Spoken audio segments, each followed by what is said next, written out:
ডিম টোস্ট জীবনে কোনো দিন খান নাই, না খাইলে বুঝবেন না। আজকে আমি সেই ডিম টোস্ট বানাই ফেললাম। প্রথমে আমি পেঁয়াজ কেটে নিলাম 2টা, তারপরে মরিচ কুচি কুচি করে কাটে নিলাম। নেওয়ার পরে একটা বাটির মধ্যে দিয়ে দিলাম। সব কিছু বাটির মধ্যে লবণ দিয়ে কষলায়ে এর মধ্যে 3টা ডিম দিয়ে দিলাম। ডিমটা ভালো মতো নাড়াচাড়া করে নিলাম। নেওয়ার পরে তাওয়ার মধ্যে পাউরুটিটা একটু ঘি দিয়ে ব্রাশ করে নিলাম। নেওয়ার পরে পাউরুটিটা একটু হালকা 2 পাশে ভাজে নিলাম।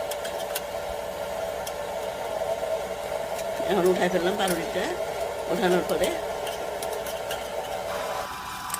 সামান্য একটু তেল দিলাম, দিয়ে এখন এর মধ্যে ডিমটা দিয়ে দিলাম।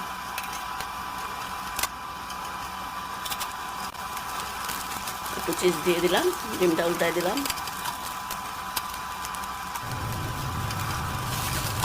ভিডিওটা ভালো লাগলে একটা লাইক দিবেন, শেয়ার করবেন।